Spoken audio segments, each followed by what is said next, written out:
പടം നല്ലതായിരുന്നു. ധ്യാനിന്റെ ഒരു വെറൈറ്റി പെർഫോമൻസ് ആയിട്ടാണ് തോന്നി. സാധാരണ കണ്ടുവരുന്ന ഒരു പെർഫോമൻസ് ഉണ്ടല്ലോ, അതിൽ നിന്നൊരു വ്യത്യാസം ഉണ്ടായിരുന്നു. കുറച്ച് കൂടെ അപ്ഡേറ്റ് ആയതുപോലെ തോന്നി. നന്നായിട്ടുണ്ടായിരുന്നു. ത്രില്ലിംഗ് ആണ്, പ്രത്യേകിച്ച് സെക്കൻഡ് ഹാഫിലോട്ടൊക്കെ വരുമ്പം കുറച്ച് നന്നായിട്ടുണ്ട്. ഫസ്റ്റ് ഹാഫ് ഒരു ഓക്കെ ഓക്കെ പോയി. സെക്കൻഡ് ഹാഫിലോട്ട് എത്തുമ്പോൾ കുറച്ച് സസ്പെൻസ് ഒക്കെ ഇട്ടിട്ടുണ്ട്. ലാസ്റ്റ് കോമഡി ഉണ്ടായിരുന്നു. ഫസ്റ്റ് ഹാഫിലാണ് മെയിൻ ആയിട്ട് കോമഡി ഉള്ളത്. സെക്കൻഡ് ഹാഫിൽ വന്നപ്പോൾ അത്രയും ഇല്ലെങ്കിലും കുറച്ച് സസ്പെൻസ് ഒക്കെ വന്നിട്ടുണ്ടായിരുന്നു. നന്നായിട്ടുണ്ടായിരുന്നു. തിരിച്ചു വന്നു. ഒരു രക്ഷയില്ല. ലൈക്ക് തിയേറ്റർ തന്നെ കാണണം. നല്ലൊരു കിടുപ്പണം. അത്രേ ഉള്ളൂ. നല്ലതായിരുന്നു.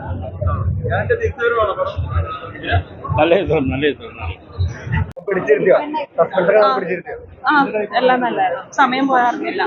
ഇൻട്രസ്റ്റിംഗ്. അങ്ങനെയൊന്നും എനിക്ക് ഇഷ്ടപ്പെട്ടു. വളരെ രസകരമായിട്ടുള്ള ആ ഒരു ഗ്രാമം പശ്ചാത്തലത്തിലാണ് സിനിമ കഥ പറഞ്ഞു പോകുന്നത്. അപ്പോൾ ആദ്യത്തെ ഒരു 10 മിനിറ്റ് കഴിയുമ്പോൾ തന്നെ നമ്മൾ ആ ഒരു വേൾഡ് ബിൽഡിങ്ങിൽ, ആ വേൾഡിലേക്ക് നമ്മൾ എൻ്റർ ആവുന്നുണ്ട്.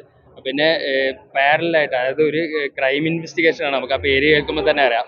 അപ്പോൾ ആ ഇൻവെസ്റ്റിഗേഷനും അതിനിടയിൽ ഒരു ഡിറ്റക്റ്റീവും ഒരു പോലീസുകാരനുള്ള അങ്ങനെയുള്ള ഒരു ഡ്യുവലും അവർ തമ്മിലുള്ള ഒരു കോമ്പറ്റീഷൻ പോലെയുള്ള ഒരു ഇൻവെസ്റ്റിഗേഷനായിട്ട് വളരെ രസകരമായിട്ടാണ് സിനിമ പോകുന്നത്. അപ്പോൾ ഇന്ദ്രനീൽ രാഹുൽ എന്ന് പറഞ്ഞ 2 പുതിയ സംവിധായകർ, എഴുത്തുകാർ അതിഗംഭീരമാണ് അവരുടെ അരങ്ങേറ്റം. അതുപോലെ തന്നെ ഈ ഒരു വീക്കെൻഡ് യൂണിവേഴ്സിറ്റിയിലേക്കുള്ള ഒരു ഫസ്റ്റ് എൻട്രി എന്ന രീതിയിലും സിനിമ അടിപൊളിയായിട്ട് വന്നിട്ടുണ്ട്. ധ്യാൻ 2.0, അതായത് നല്ല കഥാപാത്രങ്ങൾ കഥയും കിട്ടിക്കഴിഞ്ഞാൽ പെർഫോം ചെയ്യാൻ പറ്റുമെന്ന് അദ്ദേഹം തെളിയിച്ചിരിക്കുകയാണ്. അപ്പോൾ ധ്യാനിൻ്റെ സിനിമാ ജീവിതത്തിൽ ഏറ്റവും വേറിട്ട കഥാപാത്രവും ഏറ്റവും ചർച്ച ചെയ്യപ്പെടുന്ന കഥാപാത്രമായിട്ട് ഡിറ്റക്റ്റീവ് മാറും. നല്ല രസകരമായ സിനിമാറ്റിക്. ഇത് ധ്യാനിനെ കുറിച്ച് മാത്രമല്ല, സിനിമ മൊത്തത്തിൽ ഇതിൻ്റെ മേക്കിംഗ് സ്റ്റൈൽ കൊണ്ട് തന്നെ വളരെ മികച്ചു നിൽക്കുന്ന ഒരു സിനിമയായിട്ടാണ് വന്നിരിക്കുന്നത്.